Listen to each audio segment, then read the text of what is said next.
ചെളിയിലമരവേ ദുഷ്ടതേ നീ ജയിപ്പൂ. അതെ, മാനവ ചരിത്രത്തിന്റെ കഥ വിശപ്പിന്റെ കഥ കൂടിയാണ്. പ്രപഞ്ചത്തിലെ ഏറ്റവും വലിയ ദുഃഖമേതെന്ന യമധർമ്മന്റെ ചോദ്യത്തിന് മുന്നിൽ ധർമ്മോപാസകനായ യുധിഷ്ഠിരന് മറ്റൊരു ഉത്തരമുണ്ടായിരുന്നു. വിശപ്പ്. കൊടും വിശപ്പിനേക്കാൾ വലിയൊരു ദുഃഖം ഈ പ്രപഞ്ചത്തിൽ ഇല്ല തന്നെ. ചരിത്രത്തിന്റെ ഇങ്ങേയറ്റത്ത് ഉഗാണ്ടയിൽ, എത്യോപ്യയിൽ, സൊമാലിയയിൽ, ഗാസയിൽ, എന്തിനേറെ ഇന്ന് ഭാരതത്തിലും പട്ടിണിയുടെ ഭീകരമുഖങ്ങൾ നമുക്ക് കാണാം. ഒരു നേരത്തെ അന്നത്തിനായി സ്വന്തം അരുമക്കിടാങ്ങളെ അന്യന് അടിയറ വയ്ക്കുന്ന അമ്മമാരുടെ നാടാണ്. സഹൃദയരെ, വിശ്വകഥാകാരൻ വിക്ടർ ഹ്യൂഗോവിന്റെ പാവങ്ങൾ എന്ന കഥയെ ആസ്പദമാക്കിയുള്ള എന്റെ ഈ കഥാപ്രസംഗം വിശപ്പിന്റെ നിലവിളികൾക്ക് മുന്നിൽ ഞാൻ സമർപ്പിക്കട്ടെ. കഥയുടെ പേര് പാവങ്ങൾ.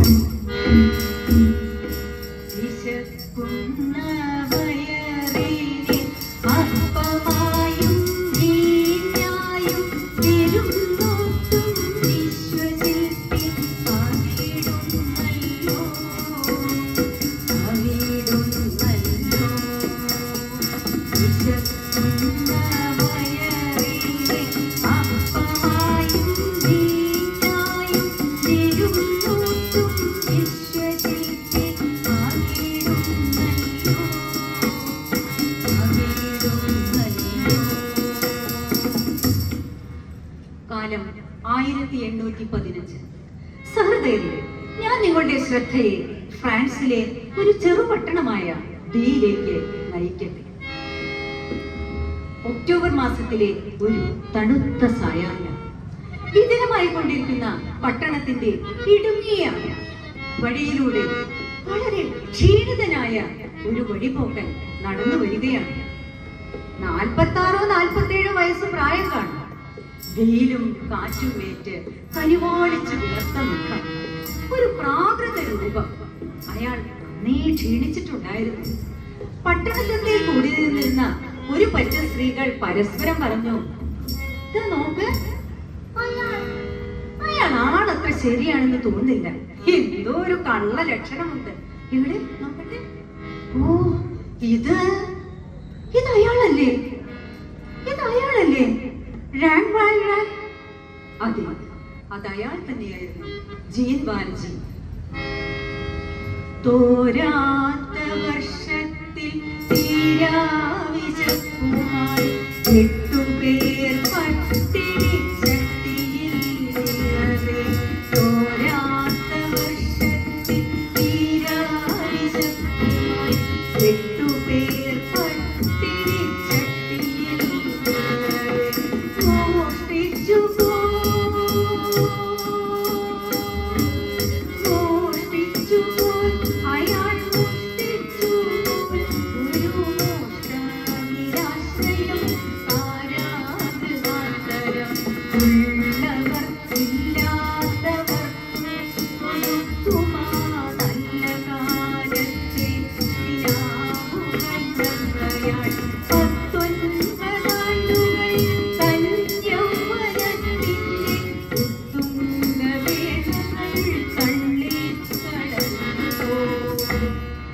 അതെ, 19 വർഷങ്ങൾക്ക് മുമ്പ്. അന്ന് ജീനിന് പ്രായം 28 വയസ്സ്. ഒരു സാധു കർഷക കുടുംബത്തിൽ ജനിച്ച ജീൻ നന്നേ ചെറുപ്പത്തിൽ തന്നെ അച്ഛനമ്മമാർ നഷ്ടപ്പെട്ട് അനാഥനായി. പിന്നെ അയാൾക്കുണ്ടായിരുന്നത് ഒരു സഹോദരി മാത്രം. സഹോദരിക്ക് 8 മക്കൾ. മൂത്തവൾക്ക് 8 വയസ്സ്, ഇളയവനോ 1 വയസ്സ്. വിധവയായ സഹോദരിക്കും കുട്ടികൾക്കും താങ്ങും തണലുമായി ജീൻ മാത്രം. ജീനിന്റെ തുച്ഛമായ വരുമാനം കൊണ്ട് ആ കുടുംബം ഞെരുങ്ങി കഴിയുകയാണ്. മഴക്കാലം വന്നെത്തി. ജീനിന് പണിയില്ലാതായി. കുടുംബത്തിൽ പട്ടിണി അസഹനീയമായി. വിശക്കുന്നവരുടെ വിലാപങ്ങളാൽ ആ വീട് വെറുങ്ങലിച്ചു. നിലവിളി നിലവിളി നിലവിളി മാത്രം, നിർത്താതുള്ളൊരു നിലവിളി മാത്രം, കരയാൻ കരയാൻ കരയാൻ മാത്രം, അറിയാവുന്നരാഗം പാട്ട്. നിലവിളി നിലവിളി നിലവിളി മാത്രം, നിർത്താതുള്ളൊരു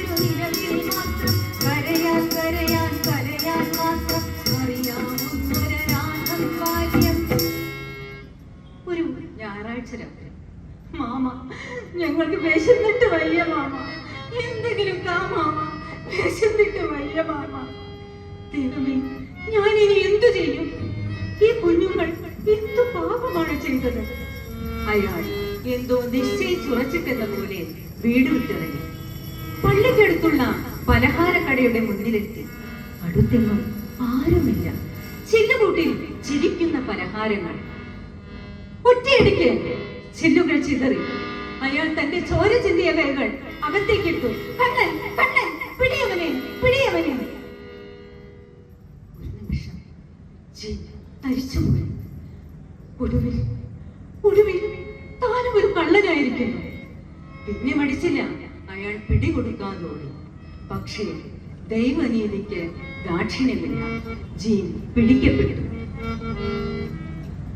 കണ്ണുകളില്ലാത്ത ലോകമേ കാണാതെ അകലെയെങ്ങോ മയങ്ങുന്ന ദൈവമേ, കരുണയില്ലാത്ത ന്യായാസനങ്ങളെ, എവിടെ നിങ്ങൾ തൻ നീതിത്തുലാസുകൾ? കണ്ണുകളില്ലാത്ത ലോകമേ കാണാതെ അകലെയെങ്ങോ മയങ്ങുന്ന ദൈവമേ, കരുണയില്ലാത്ത ന്യായാസനങ്ങളെ, എവിടെ നിങ്ങൾ തൻ നീതിത്തുലാസുകൾ? നീതിപീഠം അയാൾക്ക് 5 വർഷം തടവ് വിധിച്ചു. വിശപ്പിന്റെ വിളി കേട്ടതിന്, ബാല്യത്തിൽ തനിക്ക് താങ്ങും തണലുമായ സുസഹോദരിയെ ഓർമ്മിച്ചതിന്, 8 ഒട്ടും തിരിയാത്ത 7 പൈതങ്ങളെ സ്നേഹിച്ചു പോയതിന്. പക്ഷേ ജീനിനുള്ളിൽ എന്നും ഒരു പോരാളി ഉണ്ടായിരുന്നു. തന്റെ മനസാക്ഷിയുടെ കോടതി അയാളെ വെറുതെ വിട്ടിരുന്നു. അതുകൊണ്ട് അയാൾ മനുഷ്യൻ തീർത്ത തടവറകൾ ഭേദിച്ച് പുറത്തു കിടക്കാൻ ശ്രമിച്ചുകൊണ്ടേയിരുന്നു. പക്ഷേ ഓരോ തവണ തടവ് ചാടാൻ ശ്രമിക്കുമ്പോഴും അയാളുടെ ശിക്ഷയുടെ കാലാവധി നീണ്ടുകൊണ്ടേയിരുന്നു. അങ്ങനെ നീണ്ട 19 വർഷക്കാലം അയാൾ തടവറയ്ക്കുള്ളിൽ തളച്ചിടപ്പെട്ടു. ഇപ്പോൾ അയാൾ മോചിതനായിരിക്കുന്നു. ആ ജീനിനെയാണ് നാം മുമ്പ് നഗരപ്രാന്തത്തിൽ അവശനായ രൂപത്തിൽ കണ്ടത്. അയാളെ ആർക്കും തിരിച്ചറിയാം, അയാളെ ആർക്കും ആട്ടിയോടിക്കാം. കാരണം കുറ്റവാളി എന്ന് മുദ്ര കുത്തുന്ന മഞ്ഞ കാട് അയാളുടെ കഴുത്തിൽ തൂങ്ങിയിരുന്നു. അയാൾ ആട്ടിയോടിക്കപ്പെട്ടു. ഭവനങ്ങളിൽ നിന്ന്, ഭക്ഷണശാലകളിൽ നിന്ന്, ഭരണ കേന്ദ്രങ്ങളിൽ നിന്ന്. പക്ഷേ ഒടുവിൽ പരമകാരുണ്യത്തിന്റെ പ്രകാശ ഗോപുരത്തിലേക്ക് അയാൾ ആകർഷിക്കപ്പെട്ടു. ഏത് അർദ്ധരാത്രിയിലും അശരണത്തായി തുറന്നു കിടക്കുന്ന ഡിയിലെ ബിഷപ്പിന്റെ അരമനയുടെ മുന്നിൽ അയാൾ എത്തിച്ചേർന്നു. 5 2 മീനും എടുത്തുകൊണ്ടയ്യായിരങ്ങളെ കൂട്ടിയ ദേവന്റെ പാദശുശ്രൂഷയ പാവന കർമ്മത്തെ പ്രാർത്ഥനയാക്കിയ പുണ്യ പുരുഷൻ തന്നേടയോ അറിയാതെ അങ്ങോട്ടു നീങ്ങും പദങ്ങളെ.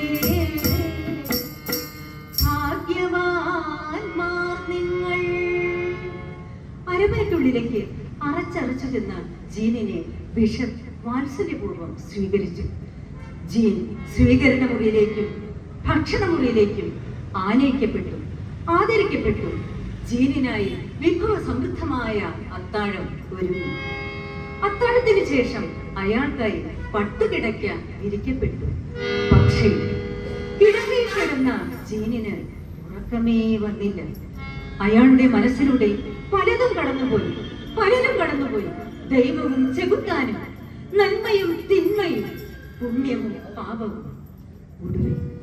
ഒടുവിൽ ചെകുത്താൻ തന്നെ വിജയിച്ചു. എന്തായാലും സമൂഹത്തിന് മുന്നിൽ താനൊരു കള്ളൻ തന്നെ.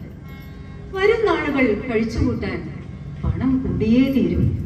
ഇന്നലെ അത്താഴ സമയത്ത് ഉൾമേശമേൽ കണ്ട ആ വെള്ളി പാത്രങ്ങൾ മോഷ്ടിക്കുക തന്നെ. പിന്നെ താമസിച്ചില്ല, അയാൾ തന്റെ തീരുമാനം പ്രാവർത്തികമാക്കി. പിറ്റേന്ന് പ്രഭാതം കൊട്ടിവിടർന്നു. ബിഷപ്പിന്റെ അരമനയുടെ വാതിൽക്കൽ ആരോ മുട്ടി. വാതിൽ തുറന്ന ബിഷപ്പ് കണ്ടത് പോലീസുകാർ വലിച്ചിഴച്ചു കൊണ്ടുവരുന്ന ജീനിനെയായിരുന്നു. തിരുമേനി, ഇവിടുത്തെ വിലപിടിപ്പുള്ള വെള്ളിപ്പാത്രങ്ങൾ മോഷിച്ച ഈ കള്ളനെ ഞങ്ങൾ കയ്യോടെ പിടികൂടിയിരിക്കുന്നു. ഇതാ, ഈ പാത്രങ്ങൾ ഇവിടുത്തെയല്ലേ? നിർവികാരമായ മുഖത്തോടെ ബിഷപ്പ് പറഞ്ഞു. അതിന് ആര് പറഞ്ഞു മോഷ്ടിച്ചെന്ന്? അദ്ദേഹം ജീനിനോടായി പറഞ്ഞു, സഹോദര, നീ എന്തുകൊണ്ട് ആ വെള്ളി മെഴുകുതിരിക്കാലുകൾ കൊണ്ടുപോയില്ല? അതും ഞാൻ നിനക്ക് തന്നിരുന്നതാണല്ലോ. ഓ, അപ്പോൾ ഇയാൾ പറഞ്ഞത് ശരിയാണല്ലേ? എന്നാൽ തിരുമേനി, ഞങ്ങൾ പോകട്ടെ. പോലീസുകാർ പോയി.